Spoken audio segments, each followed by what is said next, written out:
sesuatu yang besar sedang terjadi. Ya, selamat malam pemirsa, berjumpa kembali di acara yang pastinya akan merubahkan kehidupan Anda, New Life. Ya, pemirsa, gimana kabarnya malam hari ini? Tentu saja kami berharap Anda dalam keadaan yang luar biasa, dahsyat dan mantap. Sebagaimana acara ini ada. Ya, Hengki, apa kabarnya nih malam hari ini? Luar biasa, dahsyat, mantap, Ana. Ana sendiri gimana kabarnya? Tetap sama, luar biasa, dahsyat dan mantap. Ya. Hengki, kalau mau cerita ya, di luar sana kan banyak gitu ya, atau di lingkungan kerja ya, contohnya orang yang bersikap jujur, bekerja secara jujur gitu ya, melakukan semuanya dengan jujur, kadang dijauhi oleh teman-teman kerjanya ya. Kenapa ya seperti itu? Teman kerjanya berkata, ah kamu sok-sokan gitu, kamu sok jujur, kamu mencari muka depan atasan, kamu menjilat. Kenapa ya kok bisa orang yang jujur tapi malah dihindari oleh teman-temannya, sedangkan orang yang suka berbohong mereka malah banyak temannya. Kenapa bisa gitu ya? Ya juga nih ya, kadang dilema juga ya. Kita lihat kasus di luar sana seperti itu. Seorang pegawai dipanggil bos, dia berkata sama atasannya kalau teman sekerjanya dia suka masuknya telat, dia kerjanya tidak bagus. Kadang ada yang memakai uang perusahaan juga, tapi ketika dia jujur, justru teman-temannya memusuhi dia, dibilang ah kamu ini sok cari muka seperti yang anak tadi bilang. Kadang dilema juga ya, dilema ya, ketika kita jujur kita dimusuhi, ketika kita jujur kadang kita bisa dipecat juga, ketika kita jujur kita dibilang ah kamu ini sok-sokan, seperti itu. Gimana ya Naya? Iya, jadi kalau misalnya apa di dalam kehidupan kita setiap hari kita harus berlaku jujur terus. Jadi kalau misalnya kita sedikit berbohong demi kebaikan gitu, boleh nggak sih? Nanti kita tanya sama narasumber kita malam hari ini. Ya pemirsa, jangan lewatkan siaran New Life pada malam hari ini, karena malam hari ini kita akan membahas tentang jujur tapi pahit. Ya pemirsa, siaran New Life disiarkan setiap hari Jumat pukul 11 malam di stasiun Batam TV. Disiarkan secara langsung di mana Anda dapat berpartisipasi langsung atau berinteraksi langsung bersama kami. Ya, mungkin pada malam hari ini pemirsa memiliki permasalahan, Anda bisa menceritakan kepada kami dengan mengirimkan SMS Ana ya di nomor 0819 081 74 kali 1. Ya, saya ulangi sekali lagi pemirsa, bila pada malam hari ini Anda sedang menghadapi permasalahan apapun itu pemirsa, baik masalah pekerjaan, rumah tangga, keluarga, atau permasalahan apapun yang Anda mungkin merasa tidak ada jalan keluarnya, ya yakinlah pemirsa bahwa bukan secara kebetulan ya Anda menyaksikan siaran New Life pada malam hari ini. Anda dapat menghubungi kami melalui SMS di 0819 081 74 kali 1. Ya, malam hari ini dengan tema jujur tapi pahit, kita sudah kedatangan narasumber yang sudah tidak asing buat pemirsa. Langsung kita sapa narasumber kita malam hari ini. Ya, selamat malam Pak Susilo. Selamat malam Anda, selamat malam Heki, selamat malam pemirsa.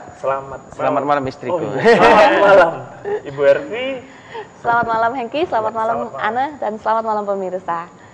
Gimana kabarnya? Ya, gimana kabarnya malam hari ini? Luar biasa, dahsyat, mantap. Mantap, ya. Luar biasa. Kalau pada malam hari ini kan mengangkat tema jujur tapi pahit. Mengapa tema itu diangkat? Ya, yang pasti begini Ana, kalau kita bicara kejujuran, zaman sekarang nih cari orang pintar itu banyak. Tapi cari orang jujur itu bisa kita hitung lah. Berapa banyak sih orang jujur? Kenapa?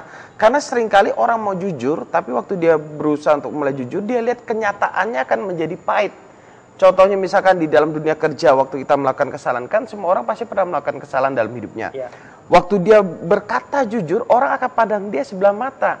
Orang akan pandang dia goblok. Orang akan pandang dia, kamu nih orang tidak memiliki kemampuan dan berbagai macam. Apalagi kalau kita melakukan kesalahan dan kita mengaku kepada atasan, konsekuensi akan turun. Sehingga akibatnya orang berpikir, ah lebih bagus aku diam-diam saja deh, nggak usah cerita apa adanya, daripada aku kena pecat, daripada aku dicap macam-macam, dan akhirnya dia memilih keputusan untuk berkata tidak jujur. Nah, hari ini kita akan pelajari bersama-sama kenapa orang itu tidak jujur, dan apakah kita harus jujur jika dalam kondisi pahit seperti gitu. Kenapa kita harus jujur? Kita akan pelajari bersama. Ya, Pak Susilo, mengapa orang lebih memilih berbohong daripada jujur ya? Ya. Atau kenapa orang kok lebih suka berbohong ya? Nah, begini, kenapa seorang itu lebih memilih berbohong daripada jujur? Karena yang pertama, orang itu memilih berbohong atau jujur itu dipengaruhi oleh pola pikirnya sendiri. Waktu pola pikirnya salah, waktu dia berpikir, oh kalau dengan berbohong ini akan menyelesaikan masalah, oh kalau berbohong tidak akan ada masalah, tidak ada orang lain yang tahu, dan akhirnya dia berbohong. Contohnya suami misalkan selingkuh gitu kan ya, ya daripada aku ngaku sama istri dan berbagai macam, akhirnya dia berbohong gitu. Nah kemudian kenapa orang lebih suka berbohong? Karena pola pikir yang salah mengakibatkan prioritas yang salah dalam hidupnya. Prioritas yang salah ini yang akhirnya melahirkan tindakan-tindakan yang salah dalam hidup kita. Nah, pemirsa, kalau kita berbicara tentang kenapa orang berbohong, ada satu kata yang membuat orang sangat sering berbohong. Tahu nggak apa, Hengki? Satu kata yang sering membuat orang berbohong adalah takut. Iya. Karena ketakutan biasanya, takut dihukum. Makanya kalau kita punya anak itu sering dihukum terus, maka secara alami, secara naluriah dia mengalami ketakutan dan dia akan menjadi mudah sekali untuk berbohong. Nah, itu ketakutan. Ada yang takut gagal, aduh daripada aku gagal lebih bagus aku berbohong supaya aku naik jabatan dan berbagai macam. Kemudian ada yang takut malu. Waduh, daripada nanti aku ketahuan ini mobil pinjaman, malu dong sama cewek gitu kan. Mending berbohong gitu kan. Kenyataannya pas sudah, oh ternyata mobil pinjaman, kan menyakitkan sekali gitu kan ya. Ya ada takut malu, takut gagal, takut dihukum, takut tertolak. Ini juga biasanya. Daripada saya ditolak, lebih bagus saya berbohong, saya ngaku sebagai orang kaya, atau misalkan contoh ini duda, atau seorang suami sudah punya anak dua, suami misalkan sudah punya anak dua, ya karena dia pengen mendekati cewek, cari selingkuhan, dia berbohong ngaku perjaka. Nah, model-model seperti ginilah. Kenapa? Karena supaya tidak ditolak. Karena kalau ngaku akan mengalami malu. Ada sebuah kisah nyata yang menarik. Seorang yang bekerja di rumah tangga, dia datang di rumah tangga itu, ini kisah nyata. Dia mengaku masih gadis, belum punya anak. Dia datang dalam rumah tangga, kemudian waktu dia datang, malam itu dia tidur, tapi anehnya malam itu dia gelisah. Besok paginya dia menangis dan dia mengaku pada majikannya dan dia berkata begini, Bapak, Ibu, saya minta maaf. Kenapa? Karena saya sudah berbohong. Kalau saya mau dipecat, enggak apa-apa. Loh, kamu bohong apa? Iya, karena saya sebenarnya bukan gadis. Saya ini janda dengan anak satu. Kenapa saya berbohong? Karena saya tahu biasanya orang cari pembantu rumah tangga nggak mau yang sudah berkeluarga, sudah pernah punya keluarga gitu kan. Kenapa? Karena dianggap nanti masalah keluarga mengganggu kinerja pekerjaan. Lalu majikan ini dan bijaksana, oh nggak apa-apa, kami senang kamu jujur. Padahal pembantu tuh berpikir kalau aku jujur aku pasti ditolak bekerja, dipecat lagi. Barusan 1 hari bekerja kan. Tapi apa yang dia pikirkan ternyata tidak terjadi. Nah, seringkali orang dipengaruhi oleh pola pikirnya, dipengaruhi oleh perasaan takutnya sehingga dia berbohong. Ya, begitu Hengki. Ya. Nih Bu Ervi, kalau misalnya ada contoh kasus nih Bu, seorang istri misalnya, pasang suami istri yang telah menikah, istrinya tersebut dimintai tolong oleh orang tuanya, misalnya orang tuanya minta tolong, butuh uang karena berbagai keperluan gitu.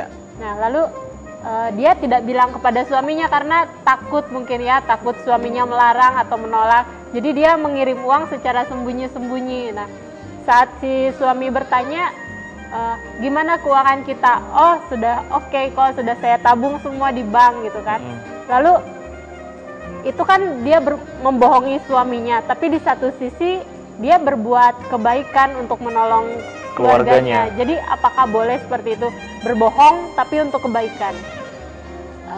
Kalau kita ngomong tentang kehidupan rumah tangga ya, pada intinya dasarnya kalau suami istri kita sebaiknya kita jangan berbohong, kita saling terbuka.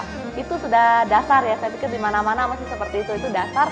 Kita harus terbuka. Nah dalam kasus ini saya pikir mungkin ya si istri dia berpikiran pendek ya, dengan dia berbohong otomatis kan masalah orang tuanya selesai ya, dia kirim uang, orang tuanya oke, dia orang tua ada perlu uang entah untuk apa, dia sudah selesai masalah. Tapi dia nggak pikir untuk jangka panjangnya gimana, umpamanya ya saat itu waktu dia bilang ya, oh uangnya ada di bank. Lepas suatu hari tiba-tiba suaminya tanya, berapa sih uangnya di bank, pas suaminya ngecek ternyata kok uangnya berkurang, suaminya kan pasti bertanya-tanya, kok uangnya berkurang.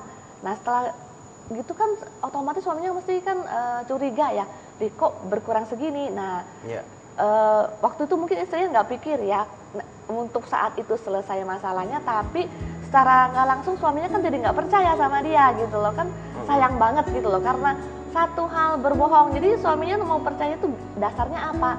Seringkali kita pikir gini, kita sudah berbuat baik, maunya dalam anggaplah 1 bulan baik tuh, 1 hari aja kita berbohong itu akan merusak kebaikan kita yang sudah kita lakukan selama sebulan itu loh.